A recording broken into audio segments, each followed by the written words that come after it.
I'm a little nervous. It's it's been a while. uh it's been quite a while.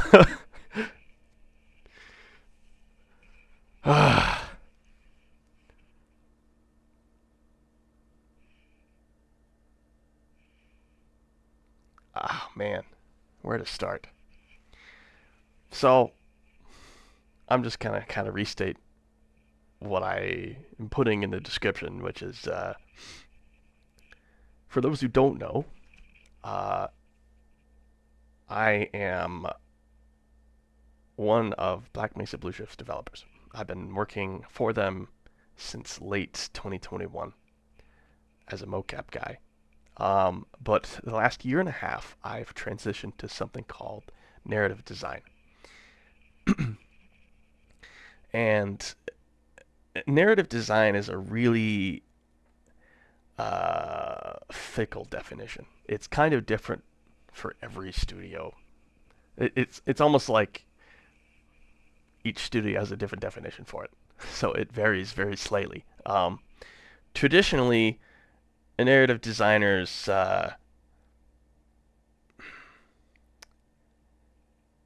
they they make placeholder dialogue, and then they time it correctly with the events that are happening in the game, and they do all that work, and then they hand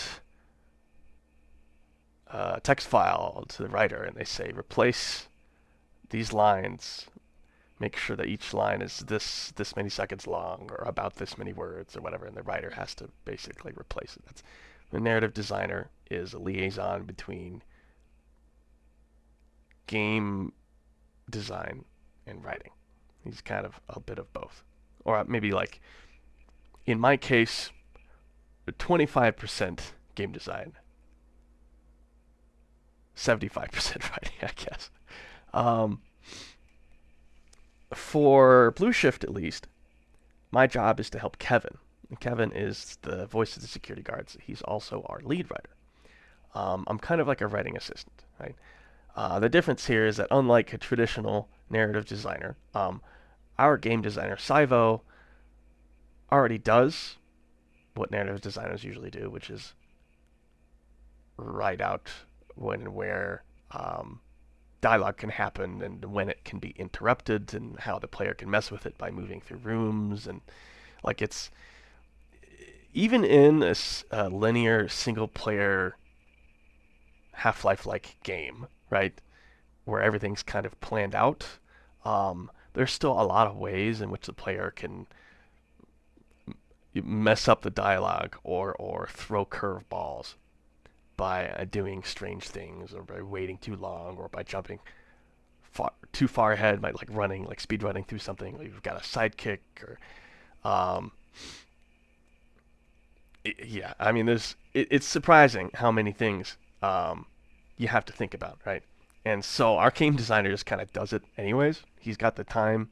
Um, so someday I do kind of want to get into that, but to keep myself relevant, I've pivoted to what I think is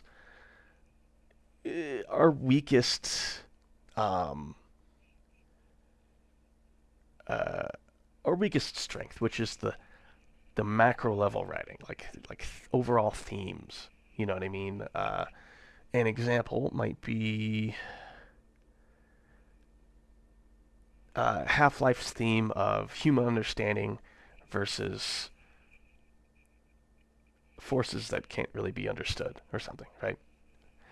Half-Life has several like of these underlying themes, and Blue Shift Blue Shift already has a plot, right? So we've never really had to care about the macro level writing. It was already kind of there, right? The thing is, we've changed so many things, and we're going to keep changing things, um, that we do have to start considering it again. Um, so I'm trying to become a better writer. And I was like, man, how do I become a better writer quickly? I was like, well, wait a second. I used to do this all the time with half reality, right? So I figured, okay,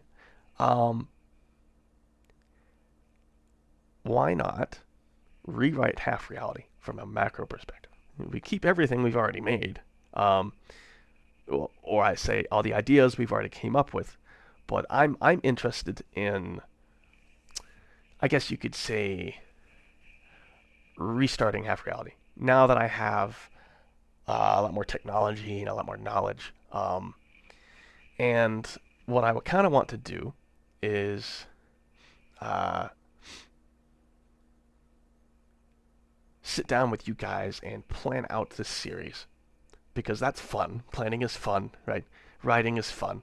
Um, and then just start mocapping scenes. Um, but unlike what I was doing before, I don't think I'm going to sit down and spend hours cleaning it up. I'm going to give the animation to the public and leave it up to you guys, right? And I'm not just going to do this for half reality. I think I might do a different story every week, maybe every month. We might make new stories together. I don't know, right? What matters is that as a narrative designer, I want to get better as I want to become a better writing assistant, which means you guys will be the writers. I help you guys write a story, if that makes any sense.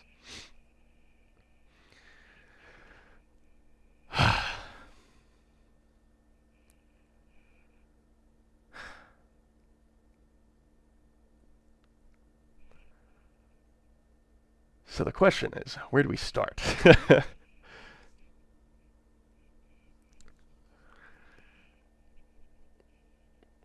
I think we should start with the overall themes, right?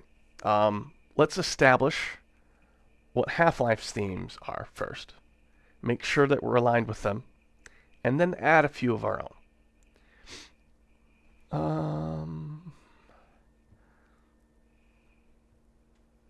Major reoccurring points. If you guys want to see where I am, you can go here.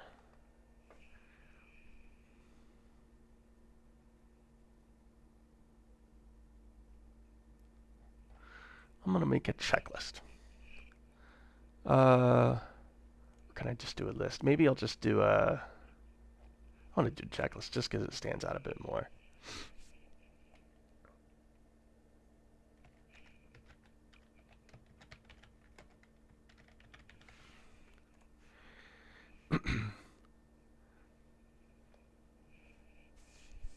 Yes, it is going to be very interesting.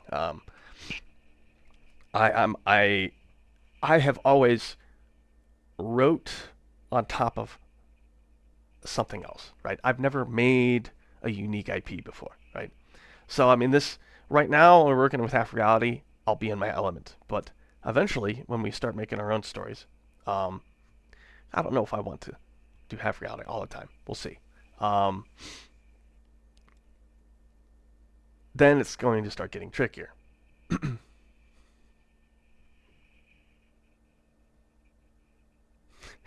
Hey, Mr. Glannet, good to see you. You were 10. How old are you, Grant? That 5 years. So you're like 15 or 16 now, or something. Uh, uh, I remember Mr. Glannet came up with a whole bunch of quotes for each chapter.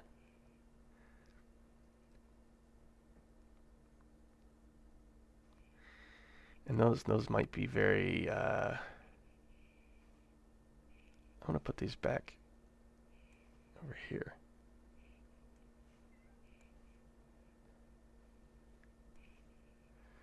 Even though... Because I don't think they're going to be done anymore. I think I kind of want to recreate them eventually.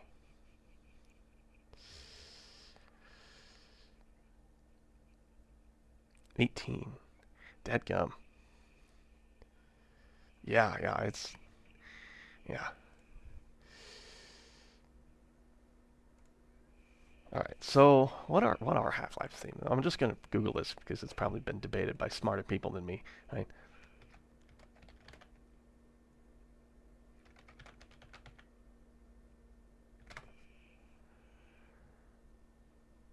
Reoccurring themes, sure.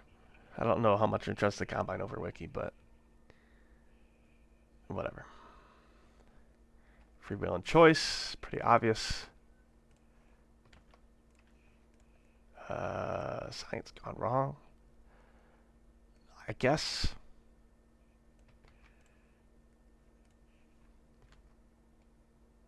Yeah, science taken too far. Freedom versus yeah.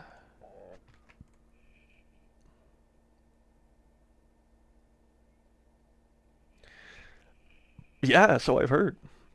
Looking forward to seeing how terminal violation,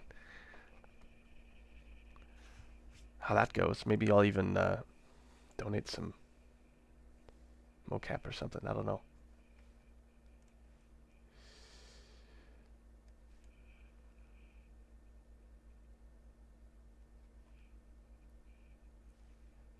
I hope you guys aren't getting too much lag, are you? I hope my internet may not be super good right now.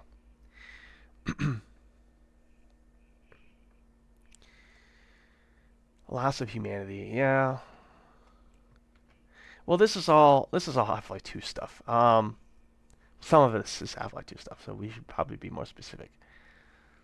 Well, loss of humanity, it actually does apply um, to Half-Life 1. I would argue, and I may explain that later, why I think that. Hope and unity and despair.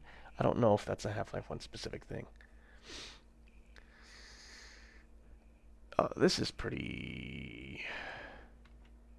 That's pretty obvious, I think. Terminal violation.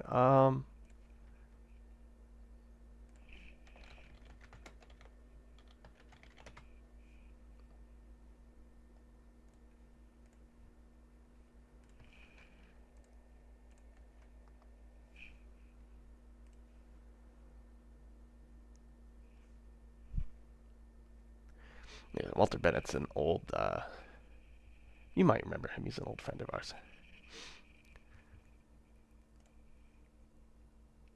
Teleportation is pretty obvious. Cosmicism. What does that mean? Yeah, okay. The famous quote. H.P. Lovecraft. Small part of a vast universe. Yeah. Um, I feel like cosmicism is a bit less of a Half-Life 1 theme. So I'm not going to put that in. It's not Orwellian either. Freedom versus enslavement. It only really gets into this at the end of the game. You don't really...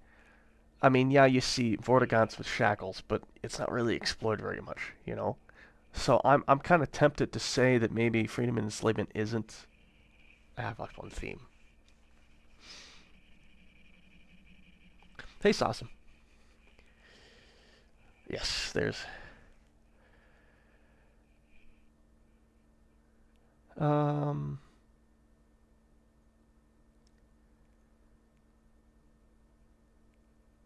Freedom versus enslavement. I mean, I wouldn't say so. I'm gonna say that's more of the end of Half-Life 1. Only the very end. I don't know how, it's not foreshadowed at all in Half-Life 1. Like freedom versus enslavement. Okay, well no, that's not true. I guess the Vortigaunts technically do that a little bit. But if I had to guess, I think Laidlaw would have been trying to push that a little bit more, but um, there just wasn't enough room in the game to do that, if I had to guess. Ethics in science. The implications that discoveries mean we should continue to do it. Yeah. I'm going to put that instead of science gone wrong.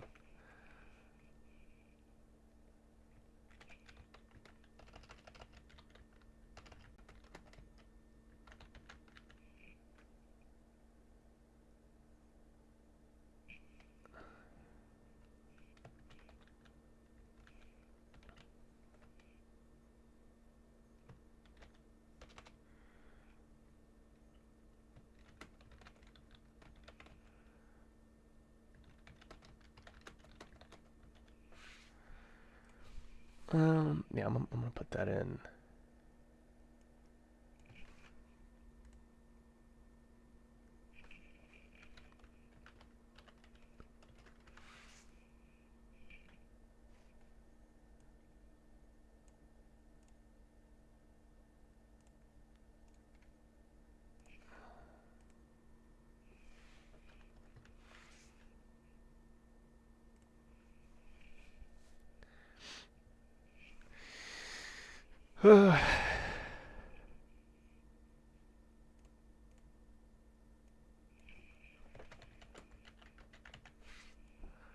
Just because we quote unquote know it doesn't mean we have to do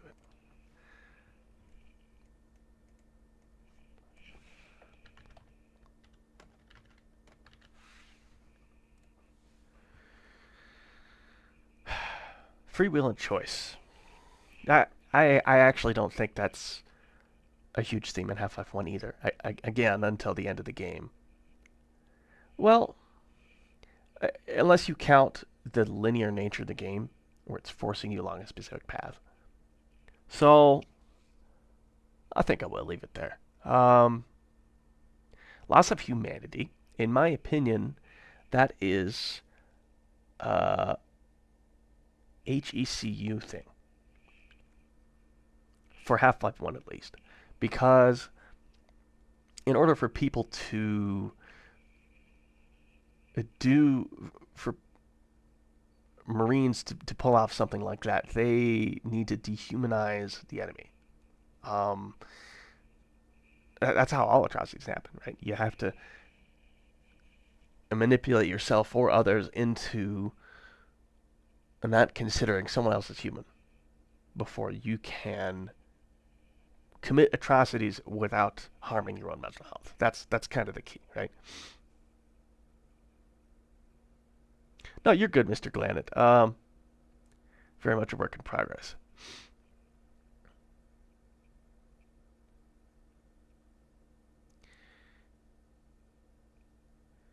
Did I get into reading before writing assistance? I don't know what you mean by that. Facing the unknown. That's definitely in Zen. And I guess that's most of Half-Life 1 because I guess new things are happening a lot.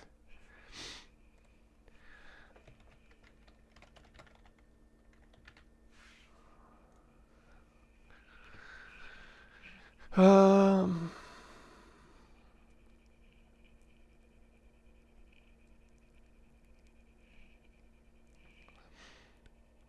oh yeah, I used to be a huge writer. I mean, when I was a kid, I read a lot of books. As I became an adult, I started reading less and less. I've gotten back into reading lately. I'm a janitor at a high school right now. I specifically chose this job because it's only 2 blocks from my parents' house, so I don't need a car, right? And even though it makes less money, I live with my parents, so it actually kind of cancels out, right? Uh, but also because it gives me a lot of free time to think and to listen to audiobooks. I've been listening to a lot of audiobooks, and I want to say 40% of them have been about writing in some capacity, right? Usually it's about niche stuff, and sometimes it's about the broader stuff. Um, the Remarkable Schrodinger Man. Retelling of Half-Life 2 from the perspective. Ooh, that is very, very, very, very, very, very important. Very, very important. Very, very important.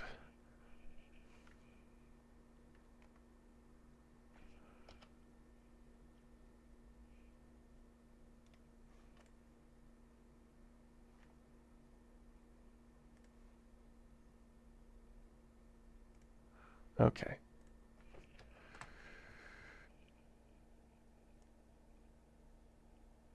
That's very important.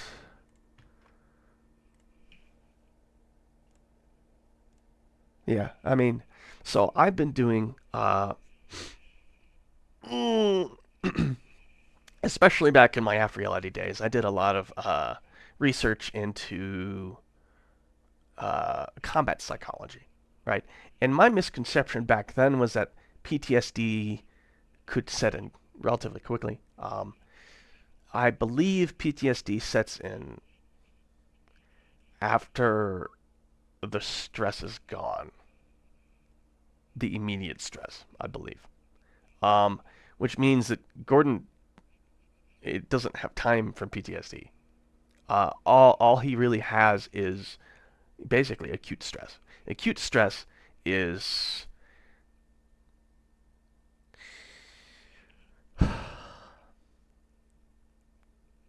I think it's somewhat similar to PTSD, but there's some notable differences. Uh, yes, I'm wearing this. I wore the suit in part to motivate me to actually push the start streaming button on OBS because it's been uh, when you haven't streamed in a long time and you start going back into it, it's like task paralysis. That's exactly what it is, right? Uh, and now that I've kind of broken the ice, ooh, throw that in here as well.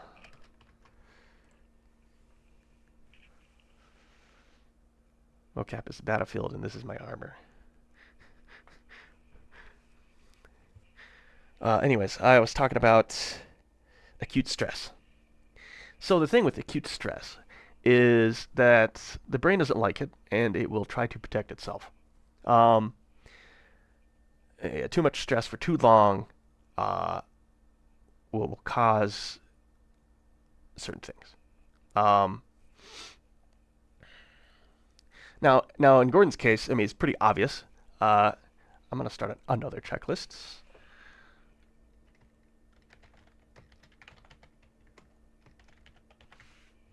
For half reality specifically. I'm going to put mental health.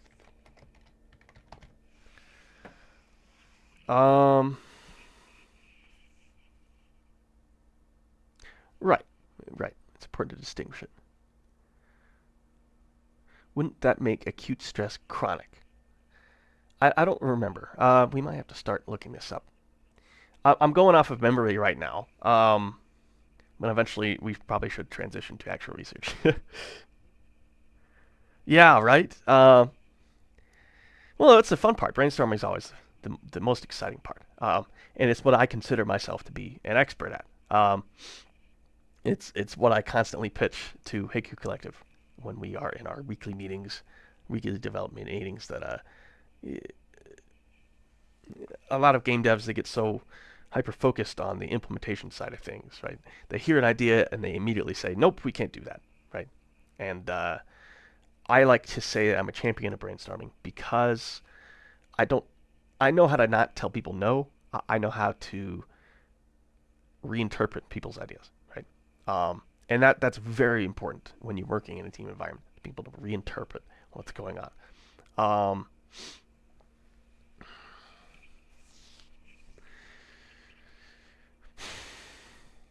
the fun thing about Gordon's selective mutism, I think that's what we figured it would be, right? Is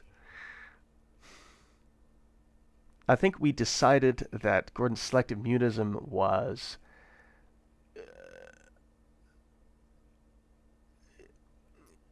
not as dramatic before the disaster, right? Like he could speak, but he's just a very quiet person in general.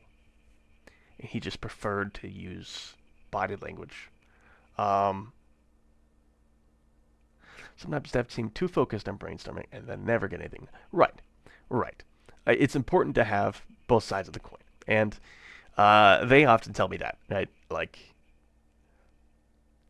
there's a certain point in development where, okay, we shouldn't be brainstorming anymore. We're gonna blow this out of scope, right? So it's a, I guess you could say,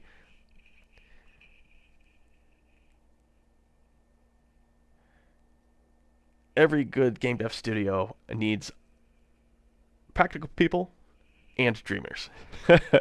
And I mean, sometimes they can be both, but when you mix it, I feel like the dreamer side tends to overcome the practical side a little bit more. So it's,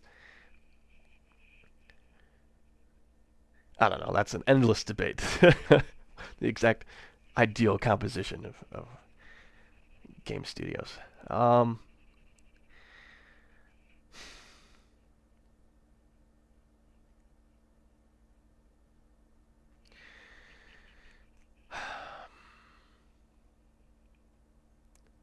I guess I guess what I'm trying to figure out is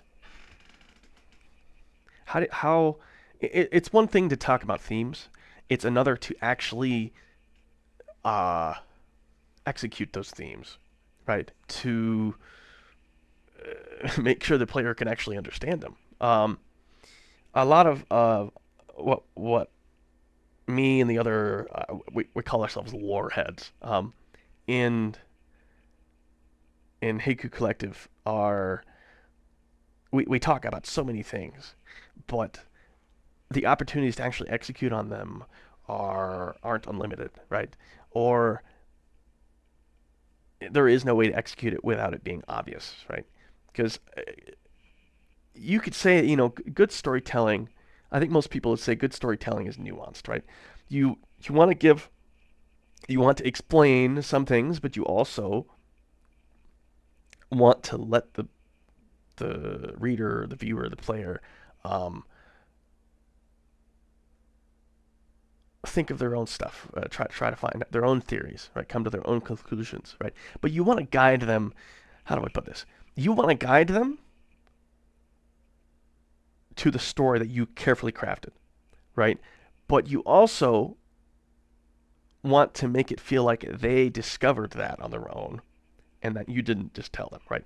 It literally manipulation, right?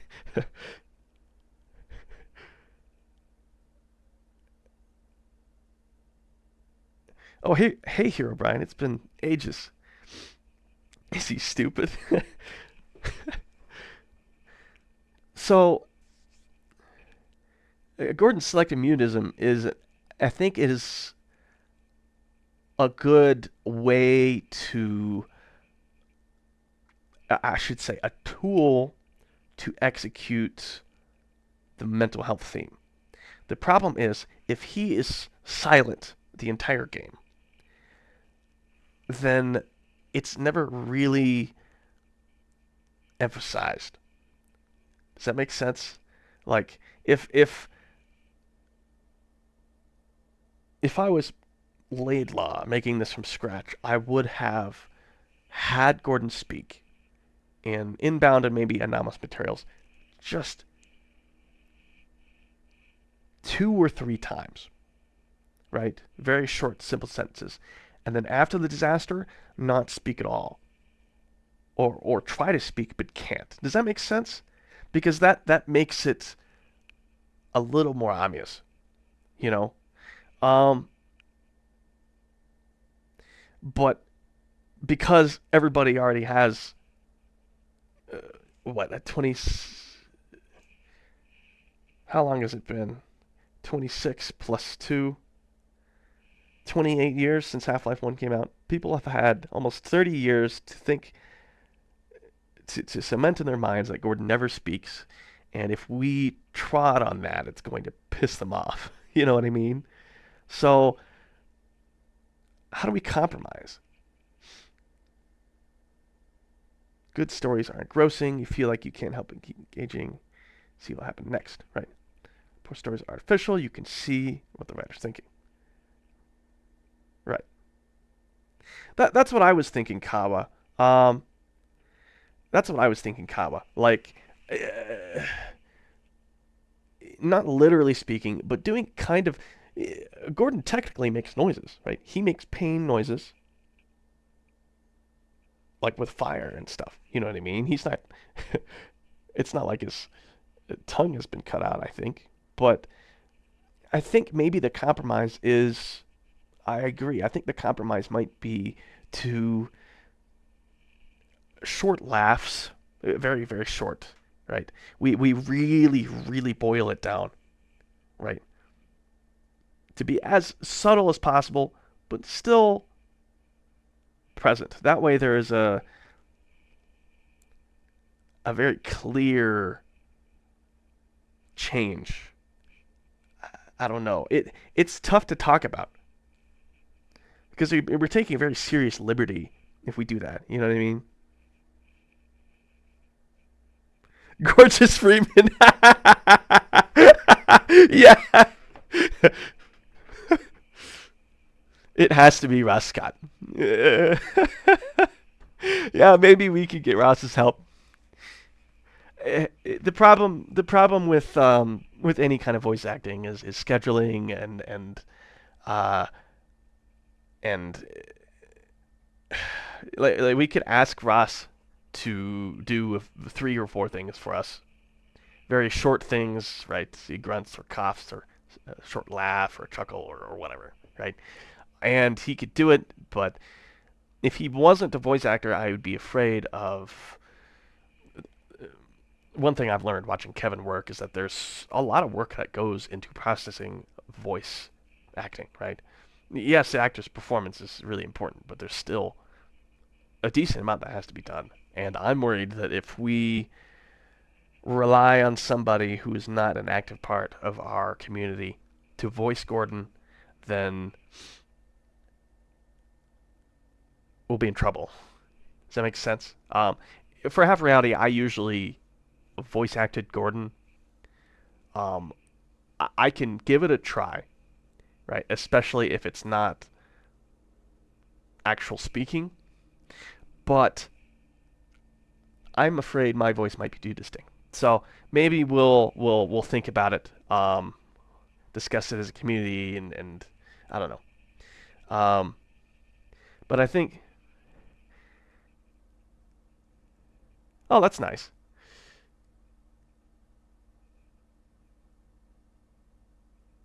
Yeah, I mean it would be pretty cool. I'm it's a matter of who's going to do the work, right? You know, Ross says a few things. I do some mocap and maybe recompile some maps, some of the Black Mesa maps to work better. It's or Filmmaker or Blender or something. I don't know. Uh, I could do a little bit of work, but I don't have time to do very much other than writing. And the reason I can justify myself putting time aside for writing is because it helps me help HECUC Collective. Does that make sense? Because every hour I spend streaming is an hour I'm not spending on bshift. Um, and now it's not like I've signed a contract. I don't make any money. They are not entitled to control me, but I feel like I have an obligation to help them as much as possible because is a sunk cost fallacy, I guess you could say. Uh, and someday, if you know, uh, once bshift is over, I we might make our own games, and then maybe I'd finally have a job. But that's pretty much the only reason. Other than it's really fun to work as a team with other people who are more talented than you, you know? Okay, so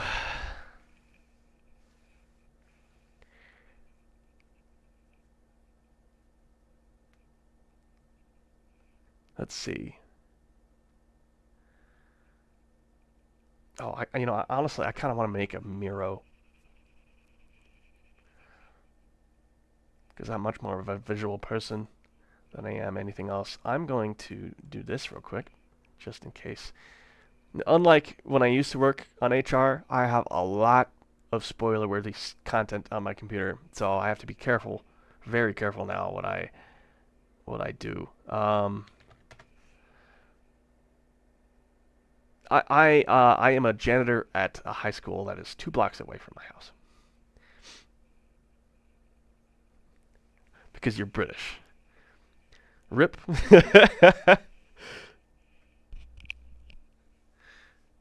Sure, yeah.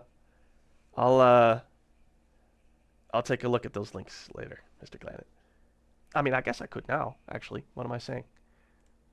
It's your work.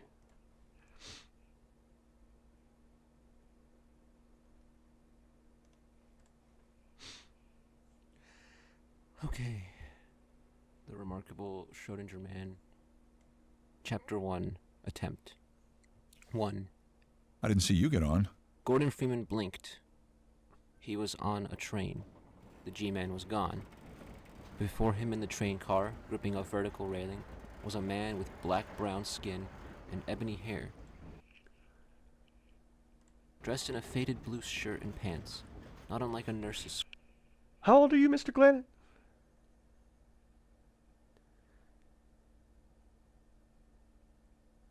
Sure. I mean, I'm not a voice director. I don't have any voice acting or audio processing experience. What might seem good enough to me might not actually be good enough. Does that make sense? So I know I might be overthinking this, especially because Gordon won't actually talk in a series, just make noises. Um, but I don't know. I could send these to Kevin and ask him what he thinks, uh, and he might be willing to say something, and I would trust his judgment definitely. 26. Okay. I yeah, I'm 28. Um, I'll be 29 in October. I remember when I turned 27, I was like, "Oh my gosh, guys, I'm Gordon's age. I still feel like a kid." So I think your voice might work.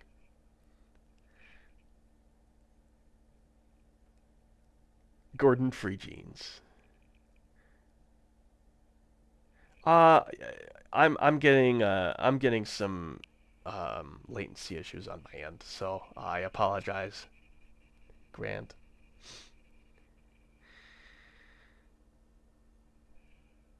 Yeah, it's I have a Starlink. It's it's the most reliable source of internet. Somehow it's more reliable than the fiber here in my little town of like 2,000 in Idaho. The Starlink is just more reliable, even though it's slightly more expensive. Um, I'm gonna check it real quick. I hope it's not a huge problem. That's when Stewart. I'm literally Gordon Freeman. It.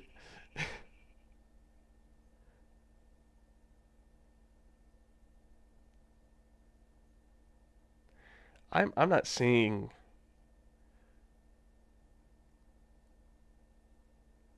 Uh,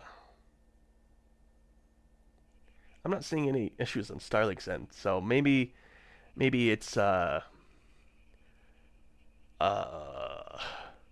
maybe it's because my family's using the internet too.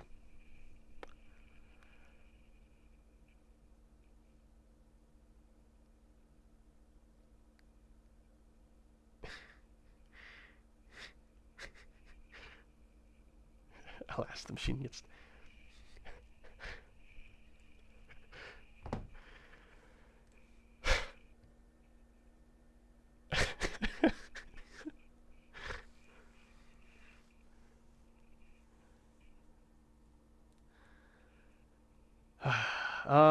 Yeah, I'm gonna start Miro.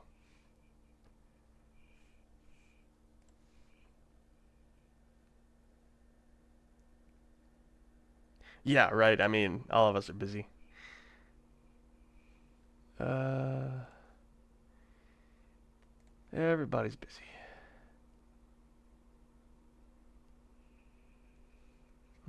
Okay.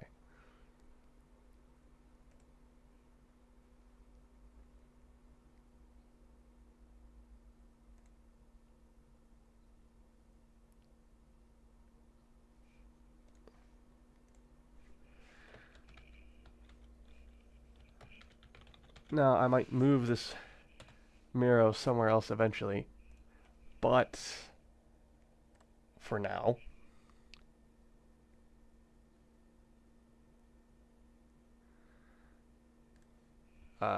this will have to do.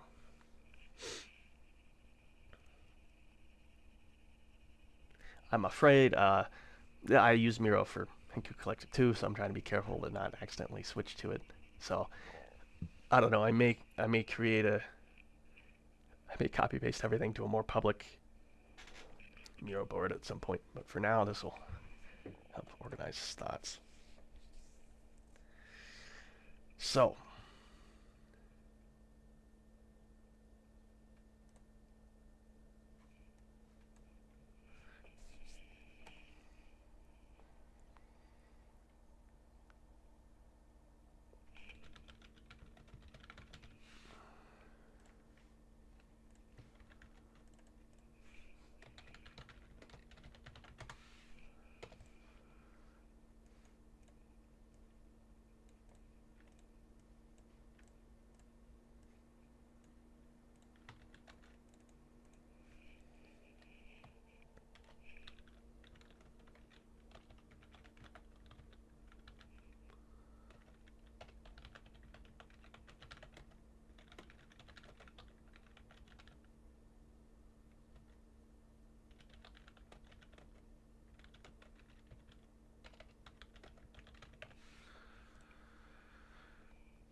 hopefully this is large enough.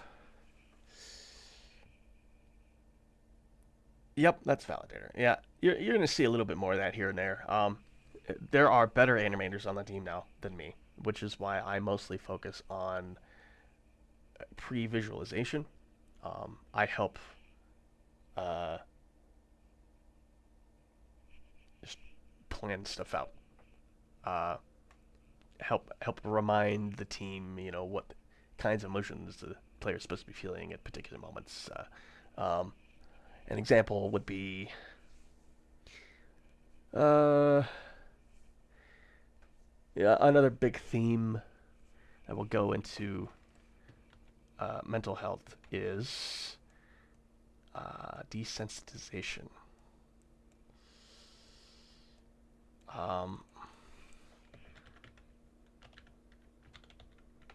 This is a huge deal. It has a lot of meaning to me as a person, to our society. I honestly think desensitization will probably be one of the biggest themes. Should be one of the biggest themes we have for Rally, because it ties into so many things. Yeah, a Citizen Piff. Very, very good at their jobs. Desensitization is a very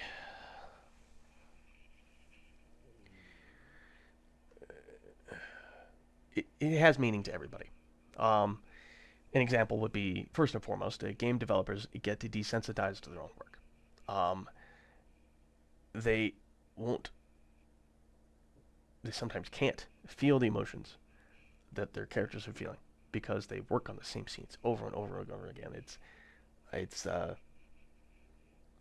same thing when you're doing an art pass on a level, right? You see the same art over and over again. The wonder, the newness of it fades, right? I mean, it applies to freaking everything. I could go on and on and on. Yes.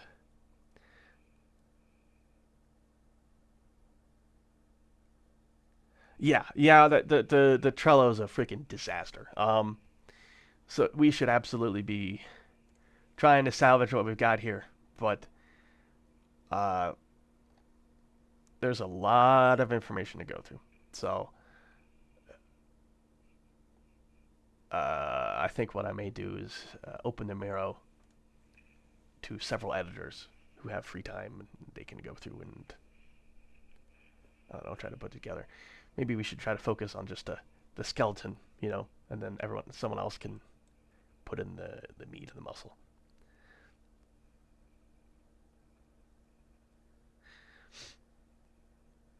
Um,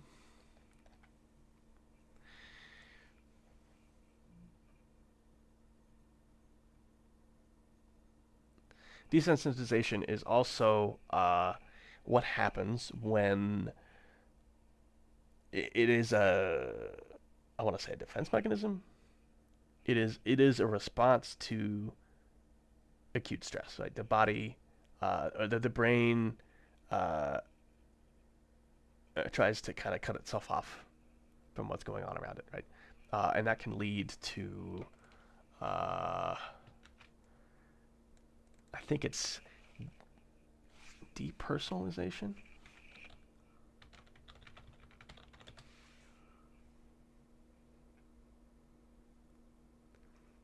Depersonally, do you really? Is it both? Where's the Wikipedia for it?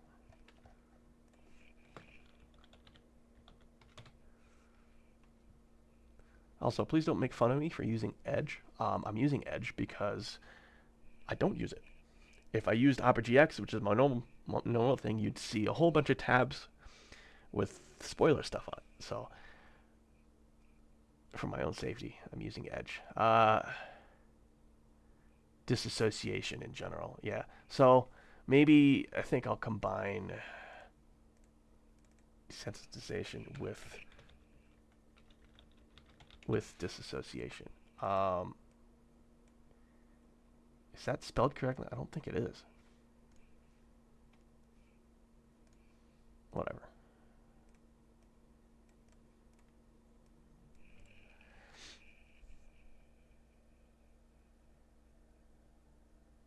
DPTR, yeah.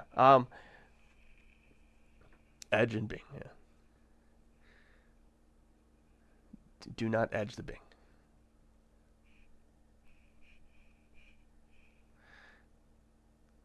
Yeah, I have a pretty meaningful connection to uh, DPDR. Not in the sense I've experienced it myself, in that I dated a woman once who suffered from this, and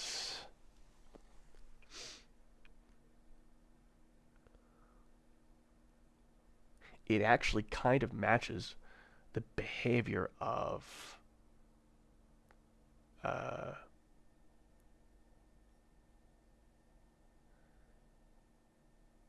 you could say it provides an explanation as to why there isn't a lot of trauma experienced by characters in the Half-Life series. Um, and by that I mean Alex is Alex in Half-Life 2 is a complete veteran. Combat doesn't affect her anymore, right? Um, the only time she gets mentally traumatized, I think, is, I guess, maybe when the hunter stabs her and it's the end of episode 2. Um, but we never see any long. The crazy thing is, we never see any long term. No, that's not true. She takes breaks sometimes. You know what I mean? Um, Sit down and take a breath. But Valve doesn't explore it very closely. They don't focus on it as a central theme. Does that make sense? And but I also feel like some of this stuff can partially explain why a lot of characters in Half-Life and just games in general can actually process um, what they're going through without losing it. You know what I mean? Um,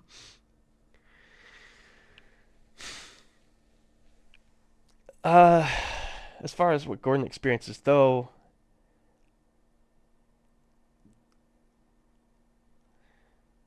there are interesting depictions of depersonalization.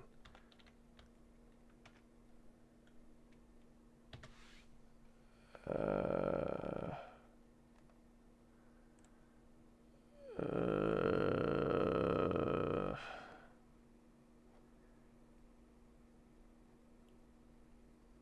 was derealization as well.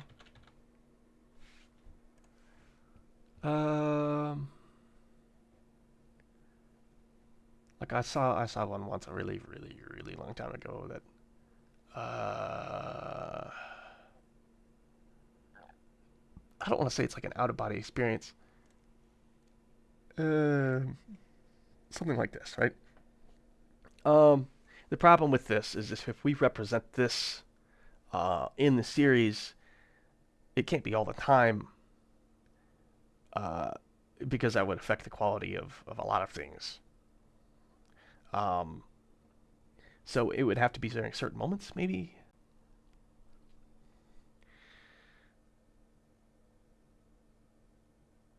Oh yeah, the stalker. Thank you. Right, right. She grew up with all this. Her brain has accustomed to an average amount of violence. Right, right. Um, right. So you're right. I'm like remembering now. Like it does affect her, on some level. I'm trying to remember. Yeah, like she takes a break, but like the reason they don't lean on it too much, I think, at least Valve didn't lean on it too much, is because it would have affected like the pacing, like the patience of the player, um, and their ability to move forward, right? So, in my head, I imagine that the writers were like wanting to go more into this, and the game designers were like, no, we gotta keep things moving. Okay, let's compromise. We'll have her pause and resettle herself. You know, um, just to avoid, at the very least, avoid something called ludonarrative dissonance, which is like my entire job is trying to make sure that if I can't enhance the game's narrative, at the very least I can. The very least I can do is try to make sure that gameplay doesn't accidentally cause some kind of dissonant moment, writing-wise. So, when it comes to representing, I'm not so sure. How do I put this, right? Gordon needs to acclimate to what he's experiencing pretty quickly. Uh, and Half-Life has Black Mesa is designed with peaks and valleys when it comes to action, right? And the funny thing about combat is that no ma- from what I can remember in my research, and it's a little on the disturbing side, but from what I remember in my research, universally, no matter what kind of morals you have, personal combat, where you can see the enemy within, I want to say 30 meters or something, is universally uh, enjoyable in the moment, no matter who you are. It's after the combat is over that there's a crash, and then remorse comes into play. Does that make sense? It's from what I can remember, remorse, those kinds of higher level judgment stuff, is not something that can happen during the most hectic sections of fighting, I think. Um, and there are theories that when this is why mass shooters kill themselves, because the high of killing people, because everybody gets high killing people. That's what research shows. Everybody does. The high wears off, the remorse sets in, and that's what happens, right? Very, very dark. But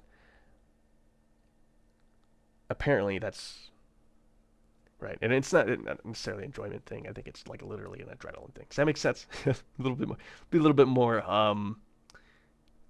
more direct with that, more specific. It's an adrenaline thing. It's not necessarily an enjoyment thing. I'm sorry. What I mean is a personal combat, right? When, oh, I'm sorry. No, what I'm referring to is killing people. Uh, I'm gonna get demonetized for that, but I don't know if that's gonna. Uh, I don't know if I care. Um, cause right, it's the knowledge that you are fighting somebody, right? Uh, that they will not just harm you, but try to get you, right? Um, and you're gonna have to defend yourself. Uh,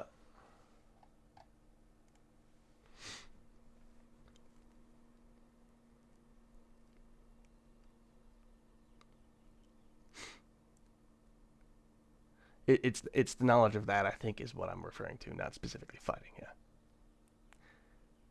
Yeah, I got scared too, Grand. I thought YouTube said nope.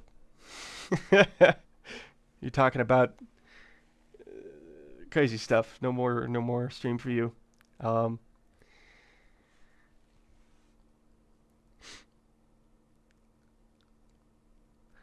yes, mostly what I'm referring to as that goes. As far as what Gordon will feel, how that's represented.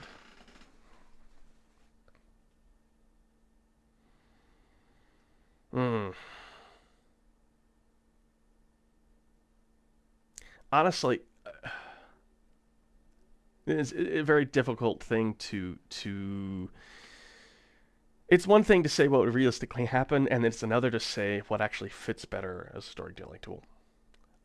Because yes, yeah, Half Reality started as a realistic depiction of Half-Life, but what I've come to learn over the last 6 years of of doing stuff like this is realism. Realism is fun, and realism is a good band-aid to keep people immersed, but uh, the enjoyment of first and foremost the enjoyment of the viewer or the player is paramount, right? And as a result, part of that enjoyment, right? You could say, in the symptom of somebody having fun consuming media, is that they are immersed. They get into a flow state. They forget the world around them, right? That's immersion. And realism can help keep immersion, right? The more realistic you keep things, the less likely it is to break immersion. But sometimes realism can break immersion if it's not executed properly, right? So if we say, oh, Gordon doing this is realistic, but it still surprises the player or the viewer, it is going to break immersion. Does that make sense? So there are exceptions to being realistic all the freaking time. Okay. Okay. Yeah. Yeah. I mean, I'm trying to remember a lot of YouTube videos I watch, and yeah, I'm pretty sure people talk about it all the time. So I don't know. That's what I'm getting at, Kaba, right? Gordon Gordon unalives a lot of people. uh, and the HECUC unalive a lot of people. It is a very, I think it's a very important theme to approach, a very unique way of looking at Half-Life that people may not expect, right? What we have to handle it very carefully.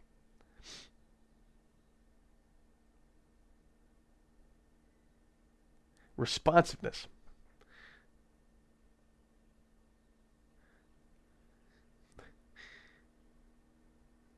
Right, responsiveness. Yeah.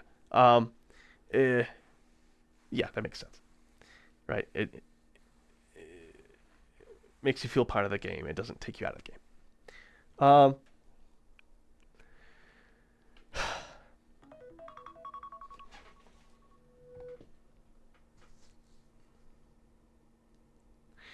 So, for Gordon to justify, well, actually, it's pretty easy. It's self-defense, right? Um, Siyakawa. Uh, for Gordon to actually, justify unaliving Heiku, he number one, it's self-defense. But even in self-defense situations, there is still a significant mental impact, and even in self-defense, right? I don't know if you guys have ever heard stories of people in self-defense scenarios who are very devout for whatever reason. They don't even defend themselves. They just let it happen, right? They let it play out, whether it kills them, like whether it unalives them or not, right? And uh, even if you have, even if you don't have the initial moral quandaries of about defending yourself, right? It I don't want to say it doesn't matter, but from what I can remember in my research, you it is still going to impact you. I don't I don't remember how much there is you can do about it, right? You might feel less remorse, but there'll still be some in a way, right? It might be mostly subconscious, right? But the amount that Gordon does, there's no way around it. He has to deal with it eventually. So, you know what? I'm gonna do these by chapter.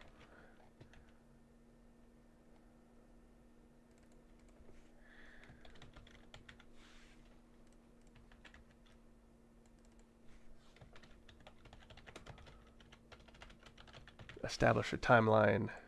We can make a graph or something, right?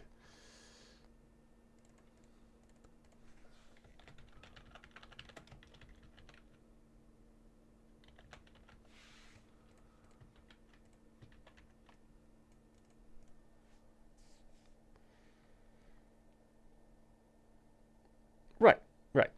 If I get indicted once, yeah, yeah, right. Uh,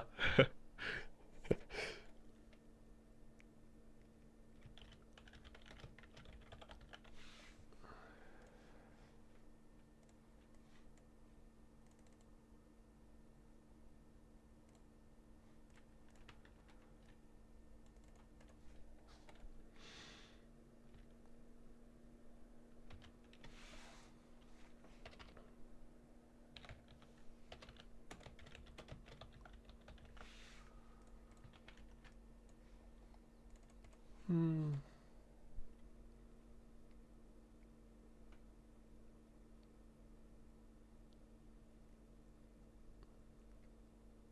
my brain is shutting down.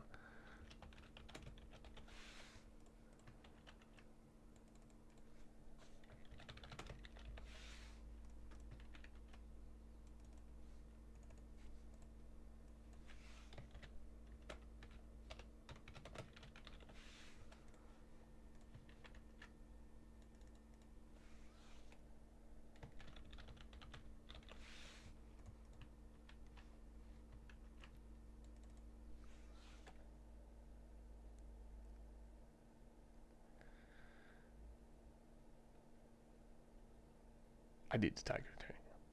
No, you're good. It's the beauty of having a giant mirror in front of your face. You can kind of remember where you picked up after, usually.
Mystery Science.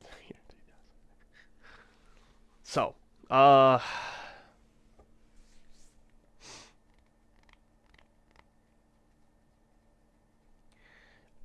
mean, until we've got hostiles, Gordon's stress will be. We're gonna have to make. We might have to. Yeah, sure. Let's make a graph. Right. We'll describe what happens.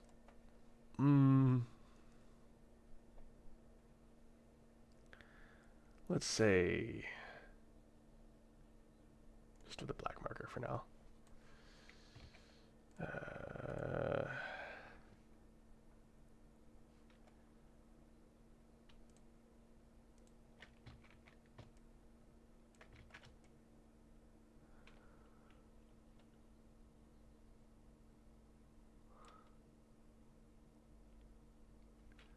Let's put a frame. I don't know. Let's do.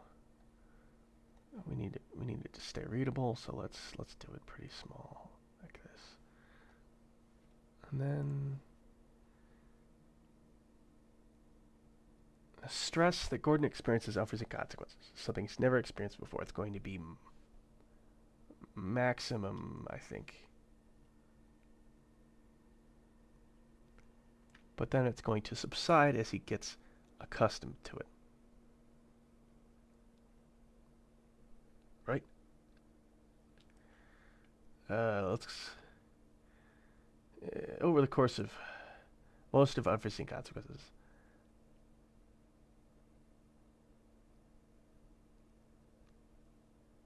I'm just going to do this from the game perspective, not including like our plans for half reality or anything, right? I'm just going to do purely what I imagine Gordon would experience in Black Mesa Source, I guess.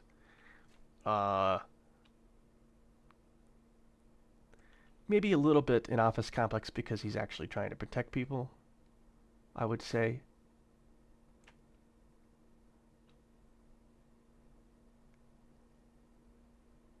And then I can't remember at what point does Gordon. It's like halfway through we've got hostiles, isn't it? That he actually starts fighting people. That's a really big deal.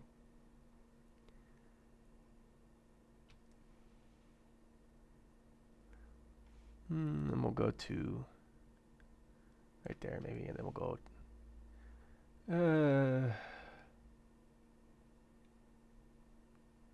We'll go back to. We'll continue this line here. Blast pit, and then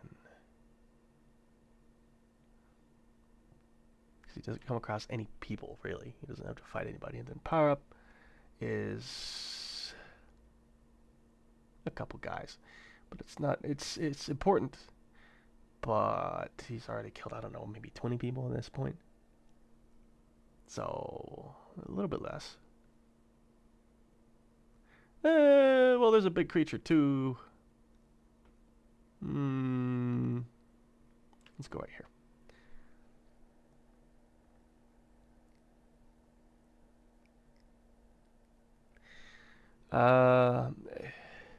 There's different kinds of stress. I'm focusing mostly on moral injury.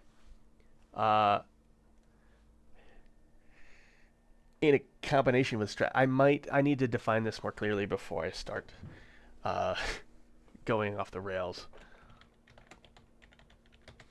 Moral injury.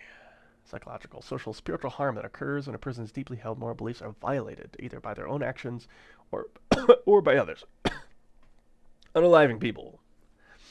Or seeing other people unalive each other. Well, no. Mostly just unaliving people, I think, is moral injury. Seeing it happen to other people is stressful, but it's not a moral injury. So let's call it because if it's just stress, let's combine stress and moral injury. That's fair. Uh,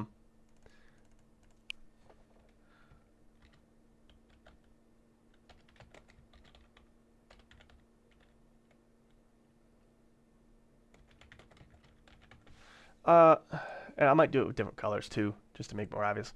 Let's just make black stress for now.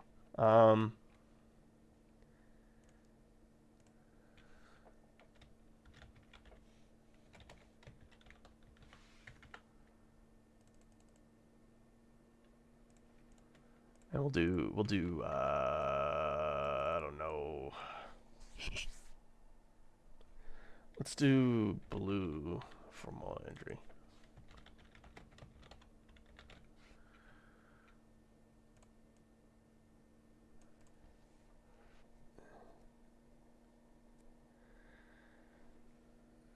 Yeah. And it's a combination of both that tends to create these massive peaks, right? But like this trending thing right here, uh, I'm also going to do the same angle.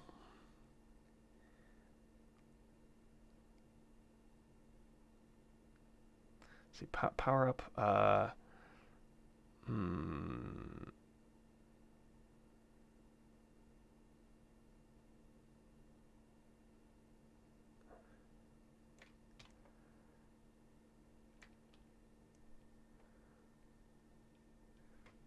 On a rail.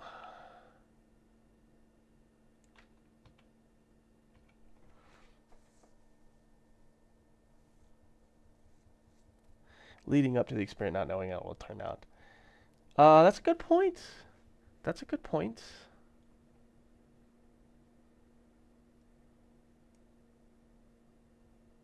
Yeah, let's do that.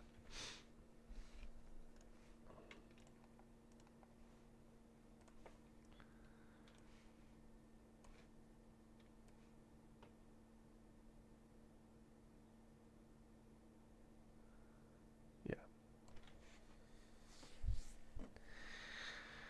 Mm.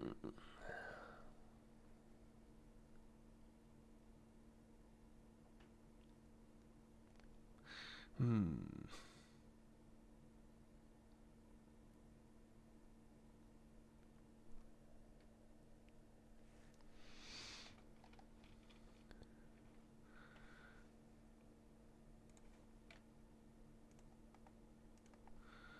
Like, yeah, he's got to fight people again, but he's already kind of done it, and he's had time to think about it. By the end of Power Up, it's a fair amount of fighting in Power Up. Honestly, he. I would even say he should probably get reasonably. So what is this, Gargantua? Then he goes inside, does a couple things, fights some guys. It's about the same the whole time, I would say. It's about the same. And then on a rail, honestly, just kind of hanging out. Really. Let's go to here. A lot of time to think. Oh, hey, Dirt.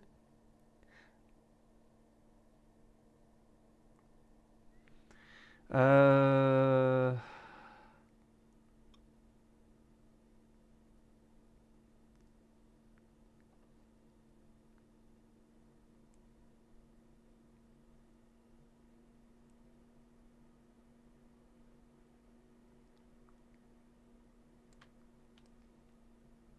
for the rocket, then we'll go back to this. Maybe like this.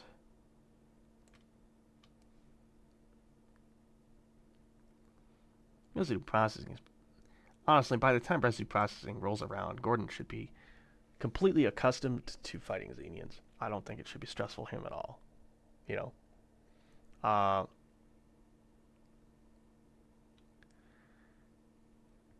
Surface tension.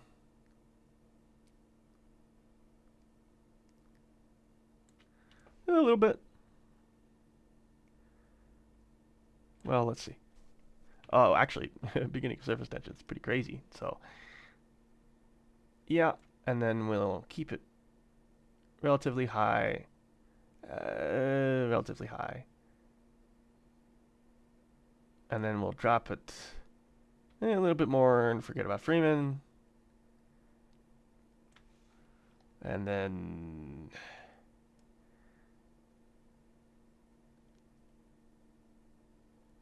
Lambda Core has got some interesting things.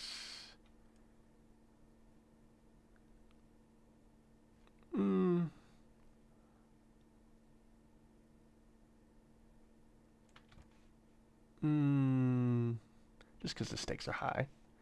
Then we've got Zen is crazy. I don't know if it's stressful.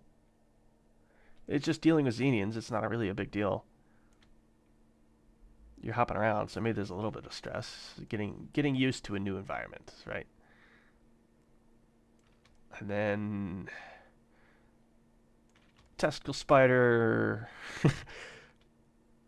I don't remember which part of Gonix layer it appears. Let's move a little forward.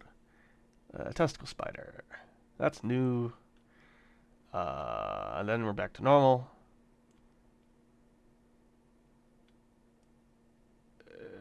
Zen is crazy, but it's not that stressful.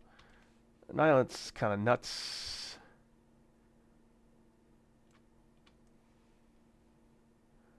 And then I think he'd just be confused and or tired in endgame. All right. Well.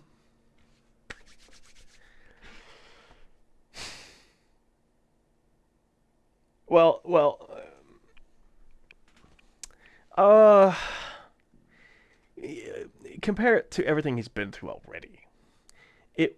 Especially Crowbar Collective's rendition of Zen is more beautiful than it is dangerous or stress-inducing.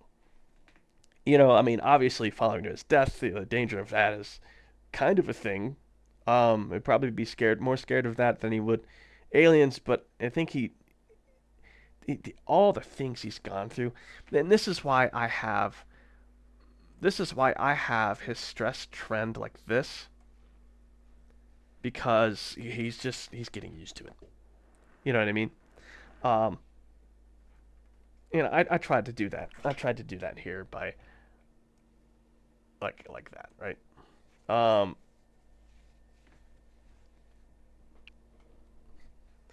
Right, and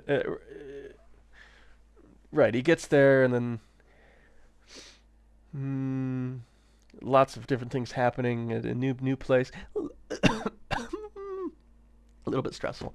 Yeah, and I mean, I have him.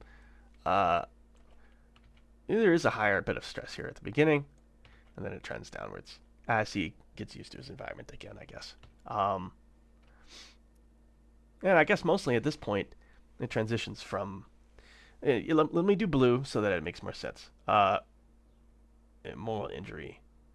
Let's do lighter blue. Moral injury.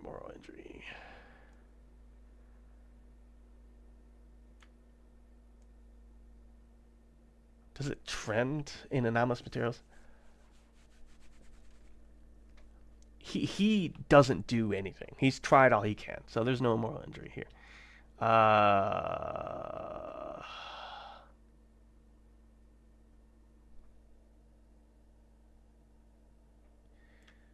Killing zombies is a moral injury. At first. Killing zombies is definitely a moral injury.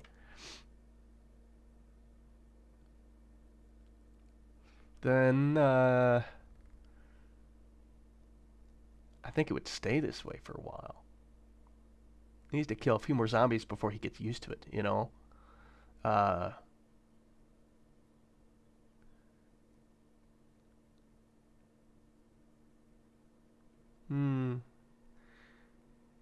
Let's go like this.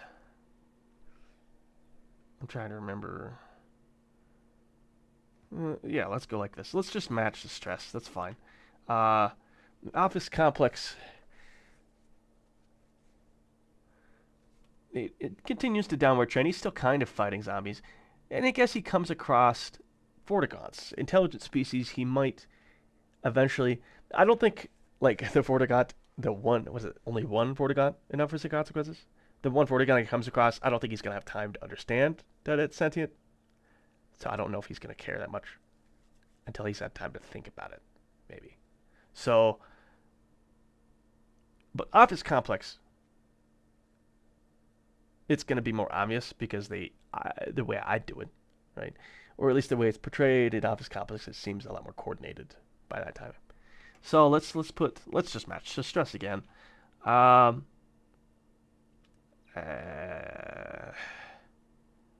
know what? Why not? Let's keep matching it for a bit. He has to kill people, and that really gives him a lot of time to think. And then he has to do it again, but he's starting to get used to it. So let's put that right here, actually. On a rail, he is, once again, getting used to killing people. Unaliving people, dadgummit. And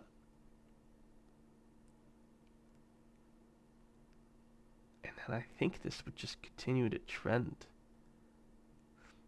Well, here's the thing, right? Let me read.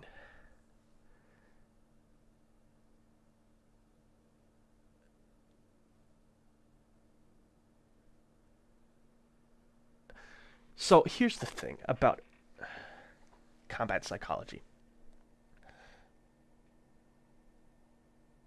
So, from what I can remember, psychological casualties in modern warfare, I believe, is about 30% on average. The thing about psychological casualties is that they can be cured pretty quickly, which is ironic. To cure a psychological casualty, you take them off of the very front line, you put them just behind it. So like some kind of forward operating base or something, and you literally give them a break. And that's how you treat a psychological casualty. And then, I mean, they may not be okay, but then after they've had a break, they can fight again.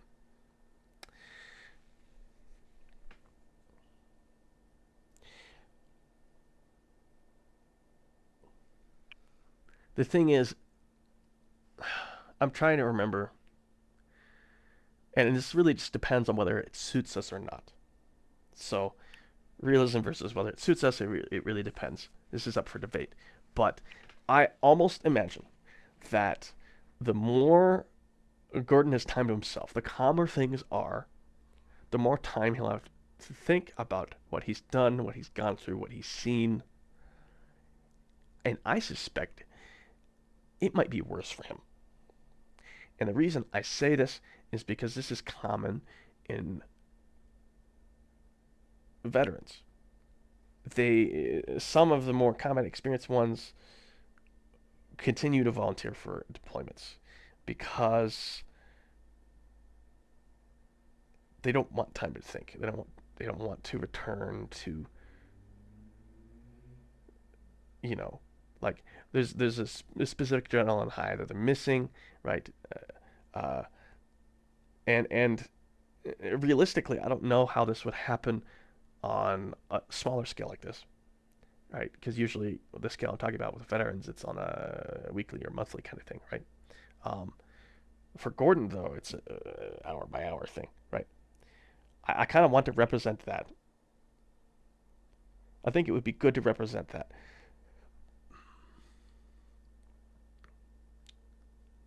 But it's really just a matter of execution and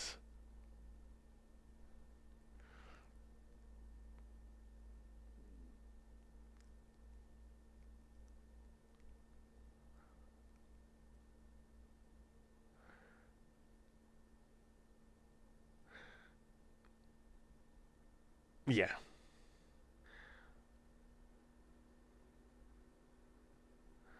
Yeah, I agree. One epic.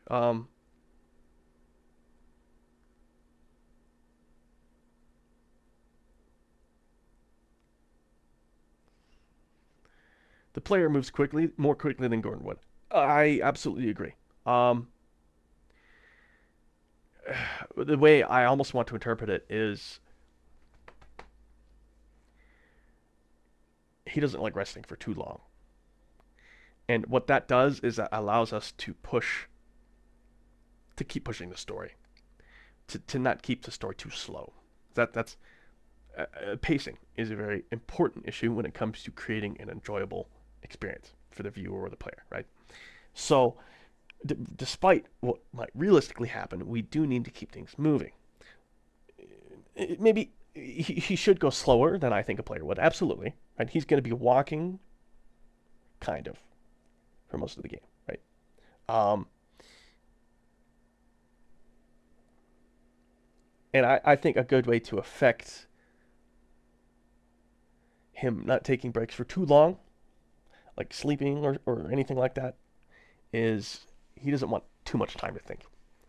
The problem with that is how do you represent that? How do you express that? Like paranoia auditory hallucinations. Let's find out.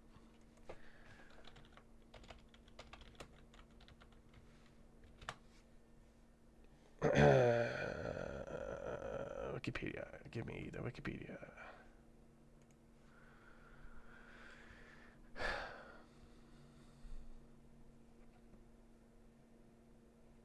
Intrusive thoughts, disassociation, reactive symptoms such as avoidance or hyperarousal. It may be exhibited for days or weeks after a traumatic event. If the condition is not correctly addressed, it may develop into PTSD. There's the distinction, right? Acute stress comes first, then PTSD. I don't know about intrusive thoughts. Involuntary thought, image, or unpleasant idea.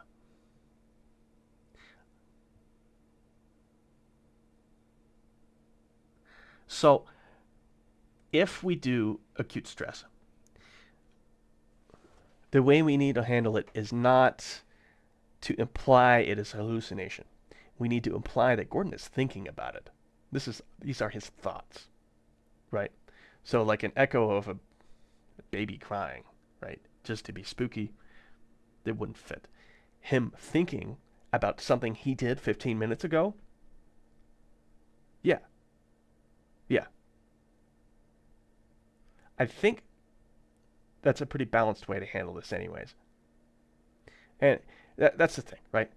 It's a nuanced problem, right? Uh,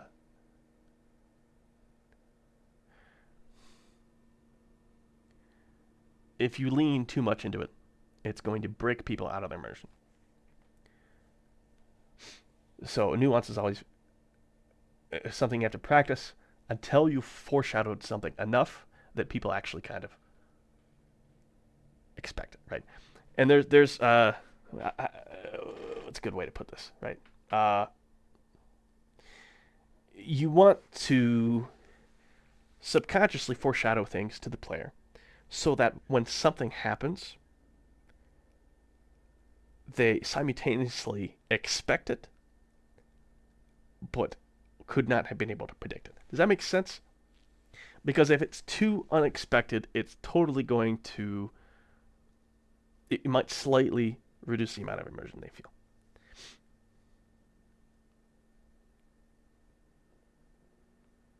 That's a good point, Kawa. Right. Now, once he learns about teleportation and how things are working, um,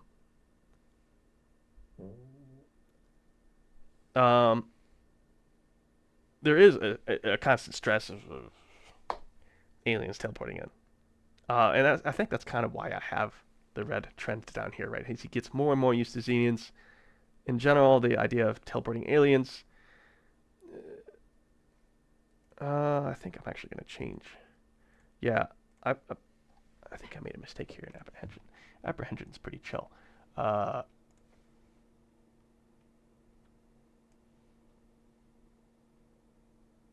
Yeah, let's go like that. That's a good idea.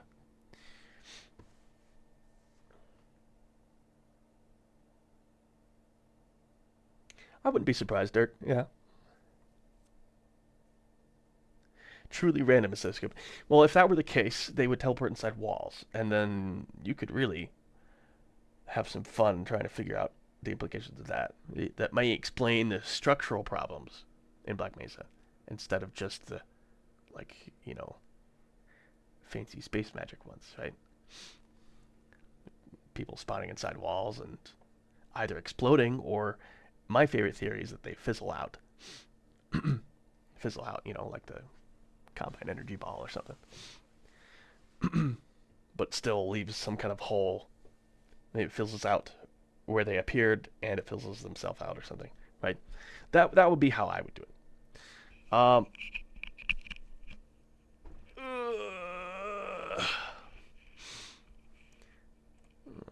back to moral injury.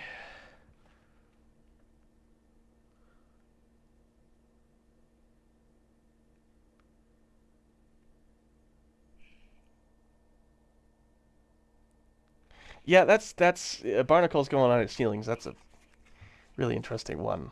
I suspect that barnacles can move. They spawn in the center of the room and then they fall, and then they just kind of like they either waddle or they slug their way onto a wall and then onto the ceiling. That's my that's my guess. Spores. Oh, okay. Okay.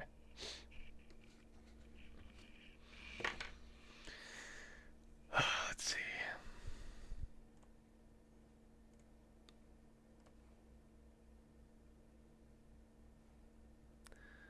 He still has to analyze people on a rail, but he's getting used to it. So I'll start trending downwards again. Probably to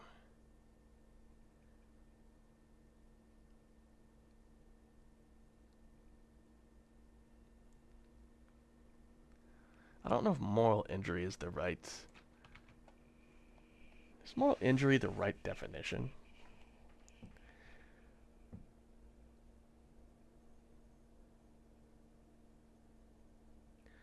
I almost want to say it's like so there's normal stress and then there is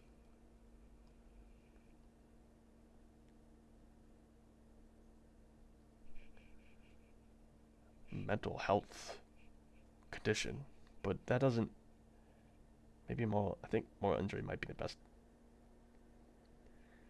Might be the best way for it. It just doesn't seem. What I'm considering doing here is going like this and just. Maybe by the time he gets to, let's say, surface tension, the moral injury is gone. He doesn't care anymore. Right? Like that's kind of what I want to do. But something feels off about that. I can't place Y.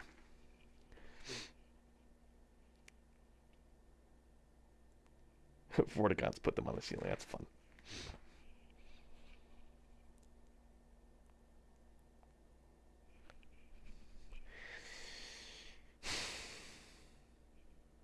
I don't remember why I started this graph. I think I wanted to explain the different ways Gordon would be feeling at different moments. This is very nuanced. I think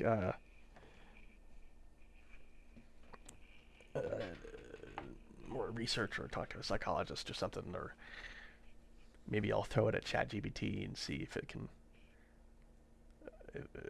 poop out something that's makes a little bit of sense.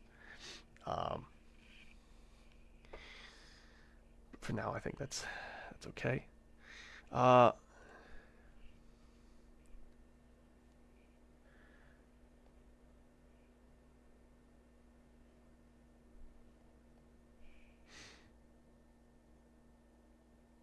Yeah, that's a good point.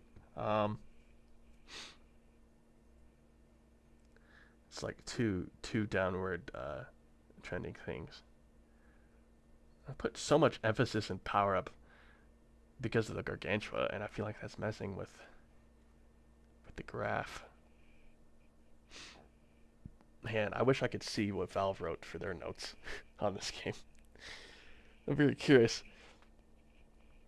if they planned it out on like whiteboards similar to this.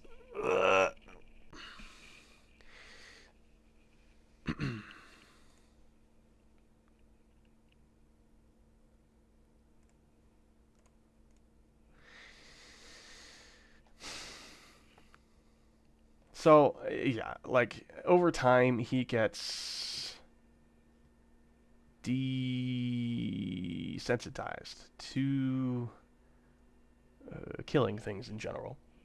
Uh, oh, that's a good way to put it.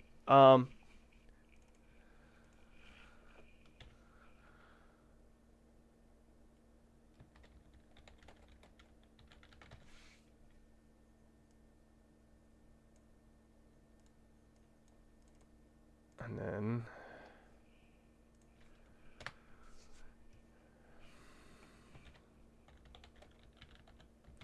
right. So that makes more sense. Okay, that makes a lot more sense to me. The stress is unaliving things in general, combat, right? New places, experiences. That has a downward trending effect, but it takes longer.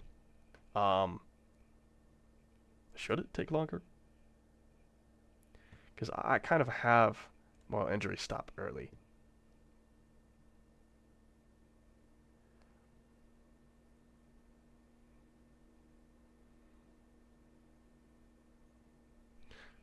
Hmm.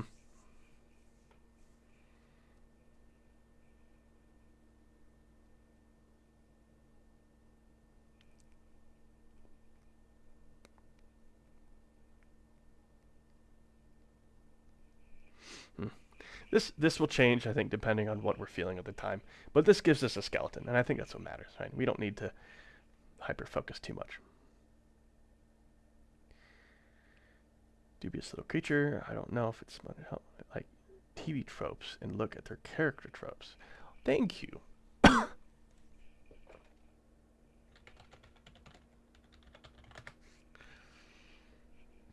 That's a good idea. Mm.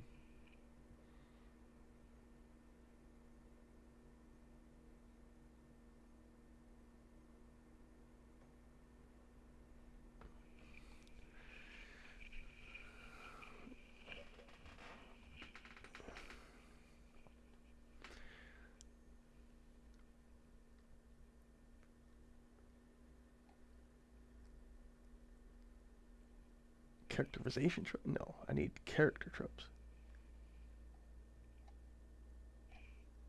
I need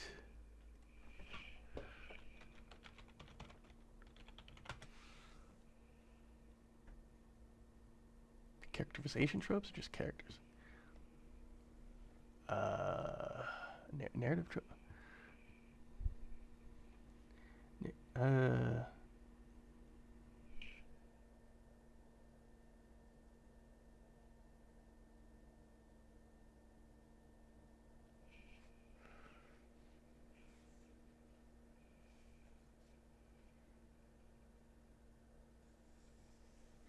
oh yeah, I should go and look at the documentaries.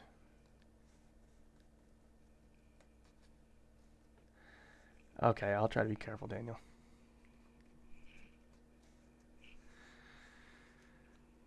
Uh, let me just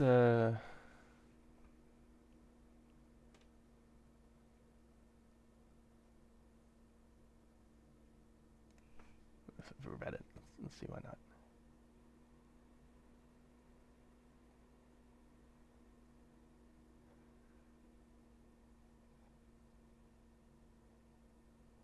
Well, let's character tropes. Let's try that.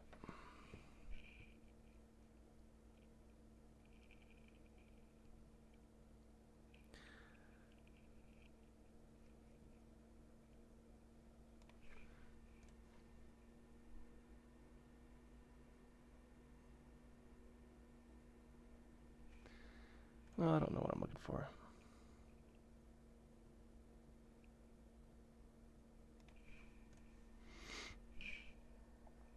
Yeah, you read it, yeah. I'm kind of tempted to just see what Copilot says. But I'm trying to do my due diligence. The temptation's always there. Take the easy way out.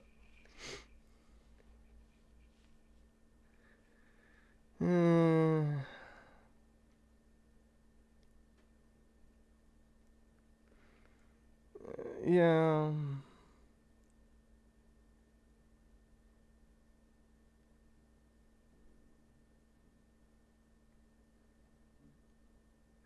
Yeah, I mean, like, from a mocap perspective, it's easy to have Gordon keep expressing himself, right? Somebody says something to him and he just goes, you know, and you can kind of tell in like the head movements. You know what I mean? Um,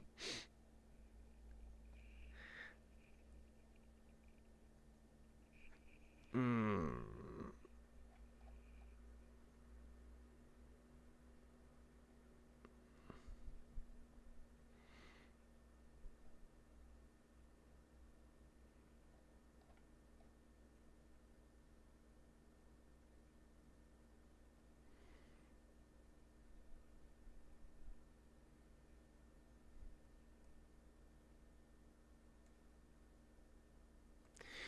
yeah, this is what I mean by focusing on macro level writing, like the meat of what's going on. Like, how do we develop Gordon as a character, right? How do we how do we really develop him? You know? Yeah, like I'm with you, Dirt. Like it's yeah, canonically, I think he does. There was like a voice interview or something said in one of the instruction manuals, which are kind of dubious. Um, but like it's very practical for like yeah, he has to be able to do it. You know. Um,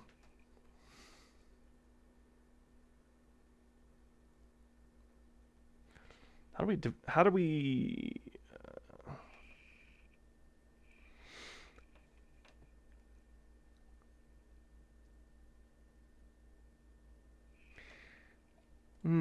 while we're here, let's do before we focus on Gordon's development too much. Let's zoom out even more and try to focus on what we want the player or the viewer to feel during different parts of the series. Right, if they were watching from beginning to, if you were to watch this in like a movie format, you know what I mean? Okay, see you, Bennett. I think I might get going. Uh, how long have we been? I'm not leaving yet, but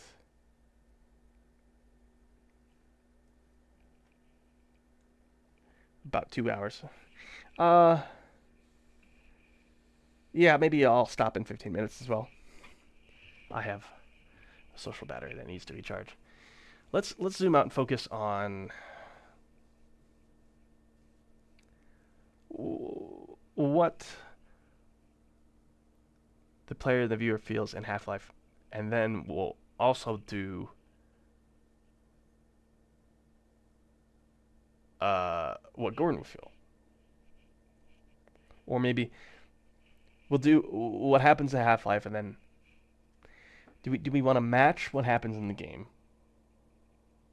Because sometimes I feel like we might want to change it a little bit, right? For instance, in Blast Pit and Apprehension, we want to fill in the quieter spaces with something that's not stress related, but it is still entertaining. Does that make sense? Um, there are different there are different kinds of fun. We'll start with that.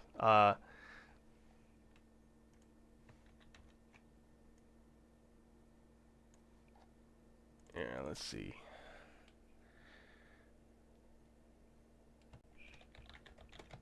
from what I can remember, there's different types of fun going on here.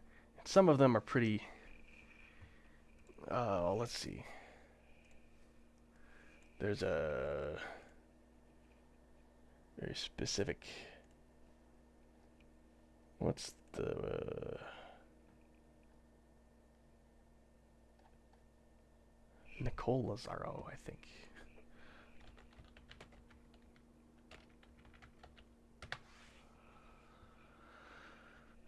Nicole Lazaro, 4 keys to fun.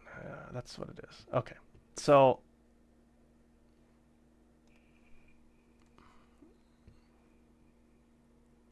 okay, yeah, I remember now. So I'm gonna do. Let's do hard.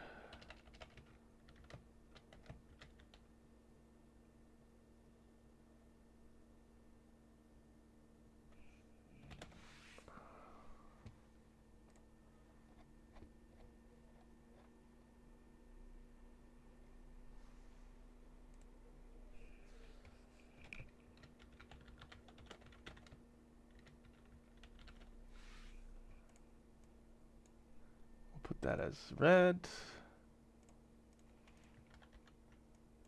We'll do easy fun, which is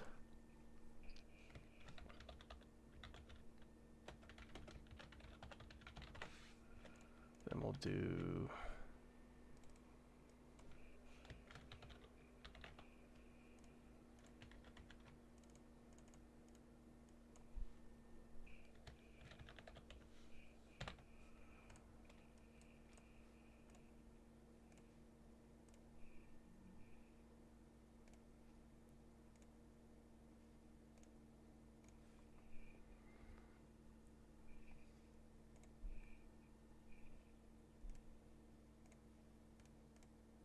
yeah, we'll do that. So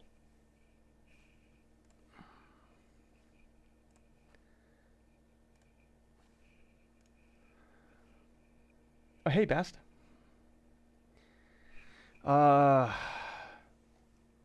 going to change.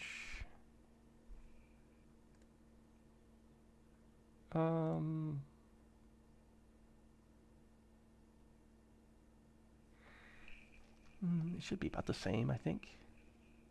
Is it? Yeah, it should be the same.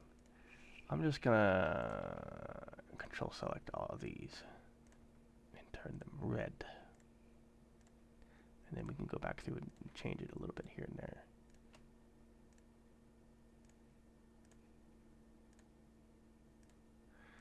Let's, but instead of doing this from a gameplay perspective, we should do this from a viewer perspective. Because Gordon solving puzzles, it's not really fun to watch unless we're smart about it. You know what I mean? Fighting a little bit more, definitely.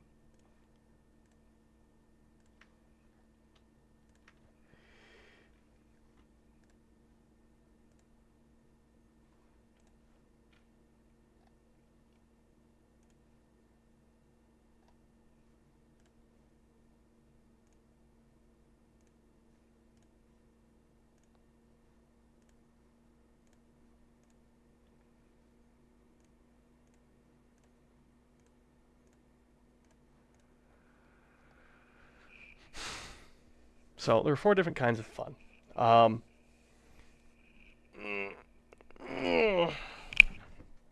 Hard fun is what games provide that movies cannot.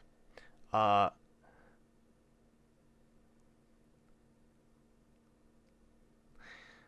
which means that in the context of a series like this, we can't do any red because there is no challenger mastery to watching a web series, right? So I think I need to change this to. I might just have to start over. Actually, I'm gonna do that because I don't want to waste too much time.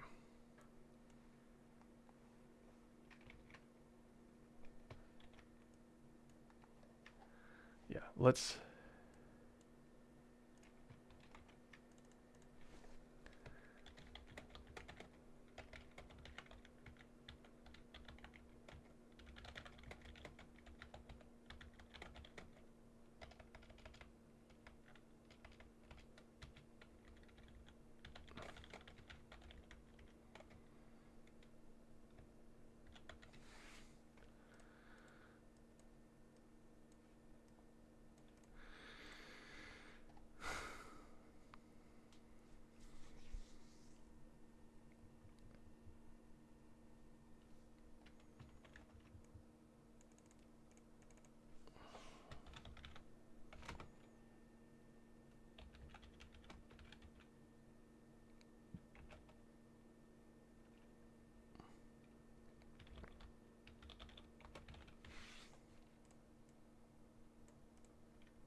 Hello.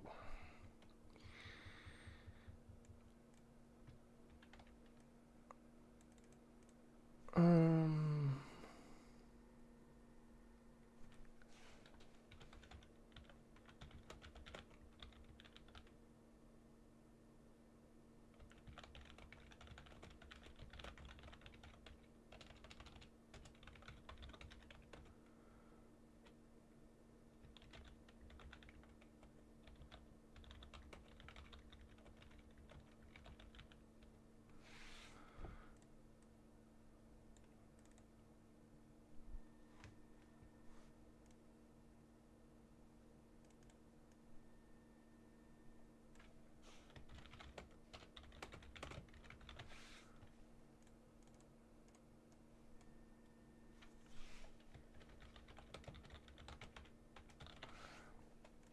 so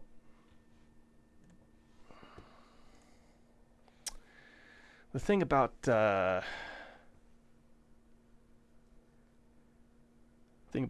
web series, they don't use red graph at all, right? Normally, this black line right here on this first graph is a rough, a very, not really, in a somewhat rough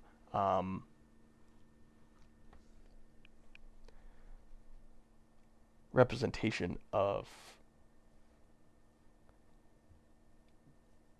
the amount of fun the player has. It would not be going in a downward trend for this, at least, right? Because even though the player does get desensitized to killing things, they're still experiencing new mechanics, new puzzles, new enemies. Uh, so it would be a lot flatter. But because it's a web series, it doesn't have any of that. So instead, we have to rely on these three. Blue here is probably the hardest one. Um, it's difficult to quantify. That's why you focus so much on overall themes, right? So that you can affect people even after they're done watching the show, so that they remember it. You know what I mean? Or it like applies to their life in some way.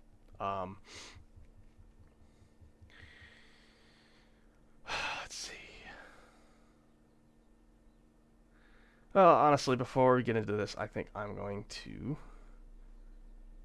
end the stream, and I will see you guys next weekend. Anybody has any last words? I guess we can talk for 5 more minutes, but if I don't see anything, then I'll just get going.